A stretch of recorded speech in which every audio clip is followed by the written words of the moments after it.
আমরা মূলত আজকে মাননীয় প্রধান বিচারপতির সঙ্গে দেখা করতে গিয়েছিলাম আমাদের নিজস্ব উদ্যোগে। অন্য কোনো ইস্যু ছিল। আমাদের সঙ্গে ছিলেন আমাদের সাবেক সভাপতি সিনিয়র অ্যাডভোকেট জনাব অ্যাডভোকেট জয়নুল আবদিন, ব্যবসা বজা বাদল সাবেক সেক্রেটারি, ব্যবসার হুজুর কাজল, ব্যবসার কাসার কামাল, একজন সাহেব ছিলেন সেখানে, ব্যবসা মিলন সহ বেশ কয়েকজন ছিল। মূলত আমাদের আলোচনার বিষয়বস্তু ছিল সম্প্রতি চট্টগ্রামে একজন আইনজীবীকে হত্যা করা হয়েছে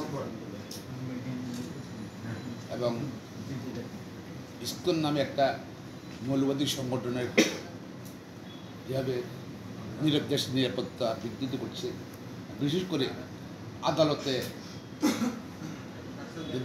চট্টগ্রামের ঘটনাটা আদালতের মধ্যে হয়েছে, সেগুলো নিয়ে আমাদের একটু আলোচনা করতে গেছিলাম। আর আরেকটা ইস্যু এসেছিল গতকাল সুপ্রিম কোর্টের একটা বেঞ্চে আদালত চলাকালীন সময় একটা কিছু আইনজীবী মুখোশ পরা ছিল এবং মুখোশ বিহীনও ছিল, ওখানে টিম ছুড়ে দিচ্ছে আদালত চলাকালীন সময়। এগুলো নিয়ে সুপ্রিম কোর্ট এবং সারা দেশের কোর্ট কাছারি এবং আইনজীবীদের নিরাপত্তা নিয়ে, বিচারকদের নিরাপত্তা নিয়ে আমরা আলাপ করতেছি। প্রায় আমাদের 45 মিনিট আলোচনা হয়েছে। সেখানে মাননীয় প্রধান বিচারপতি এবং আপিল ডিভিশনের সকল মাননীয় বিচারপতিরা ছিলেন। গতকাল সুপ্রিম কোর্টে যে ঘটনা ঘটেছে সেই সম্বন্ধে এটা আমরা মনে করি যে আলোচনা আসছে যে চট্টগ্রামের ঘটনার সঙ্গেই ধারাবাহিকতা একটা বিচার বিভাগকে সুপ্রিম কোর্টে একটা আত্মবোধ সৃষ্টি করার প্রয়াস, একটা ইনসিডেন্ট শুধু সুপ্রিম কোর্ট নয়, বাংলাদেশের বিচার ব্যবস্থার প্রতি কিন্তু আমি মনে করি একটা হুমকি। মাননীয় প্রধান বিচারপতি তার উদ্বেগের কথা জানিয়েছেন, আপিল ডিভিশনের মাননীয় বিচারপতি উদ্বেগের কথা জানিয়েছেন। এই ব্যাপারে আলোচনায় যে আসছে সেখানে সিসিটিভি ছিল, তারা মুখোশ পরা ছিল, যেহেতু পরিচিত লোক হলে মুখোশ পরে থাকলে হচ্ছে তাদের চেনা যাবে। এখন অনেকে মুখোশ খুলে ফেলছেন, সেটা ব্যাসেজে অবশ্যই এটা কঠিনভাবে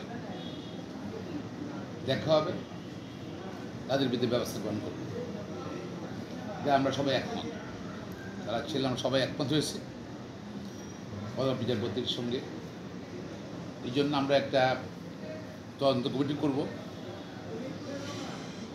এবং তদন্ত কমিটি তো কোর্টে আরও লয়ার ছিল, পাশাপাশি সিসিটিভির ফুটেজও আছে, সেটার উপরে খুব তাড়াতাড়ি রিপোর্ট দেবে। রিপোর্টের ব্যাসেজে সেই সকল আইনজীবী যারা এই ঘটনা জড়িত তাদের বিরুদ্ধে ব্যবস্থা নেওয়া হবে। এর মধ্যে তাদের মেম্বারশিপ বাতিল হতে পারে সুপ্রিম কোর্টের, এমনকি বার কাউন্সিলের সনদ বাতিল হতে পারে। আমরা সুপ্রিম কোর্ট বার অ্যাসোসিয়েশনের পক্ষ থেকে আমরা কিন্তু এই ধরনের ঘটনা বরদাস্ত করব। সে যে দলের হোক না কেন, যেই দলের হোক না কেন, আজকে এটা এখন পরিবর্তিত পরিস্থিতিতে সুপ্রিম কোর্টের উপরে যেই ঘটনা হয়েছে, এটা দেশের বিচার বিভাগের সুনাম যেভাবে ক্ষুণ্ণ হচ্ছে, পাশাপাশি পলাতক যারা স্বৈরাচার তাদের ইন্ধন থাকতে পারে। আমরা প্রাথমিকভাবে ধারণা করছি। কার কার ইঞ্জন আর কারো ইঞ্জন আছে কি না সেগুলি কিন্তু আমাদের আলোচনার বিষয়বস্তু ছিল। তো ইনশাল্লাহ আমরা খুব তাড়াতাড়ি ব্যবস্থা নিচ্ছি। এ নিয়ে প্রধান বিচারপতি কিছু স্পেসিফিক কিছু বলছেন কিনা? মাননীয় প্রধান বিচারপতিও উদ্বেগ প্রকাশ করছেন। উনি মনে করেন যে এটা শুধু একজন বিচারকের উপরে না, একজন আদালতে নয়, সমগ্র বিচার ব্যবস্থার বিচার বিভাগের ভাবমূর্তি নষ্ট হয়েছে। সুতরাং এটা আর কোনেও এটাকে আর সামনে আগার দেওয়া যাবে না, বা ভবিষ্যতে এরকম কোনো ঘটনা ঘটে, হ্যাঁ, তাদের জন্য আমরা প্রস্তুতি নিতে হবে। আদালতের নিরাপত্তা ব্যবস্থা কঠিন করতে হবে।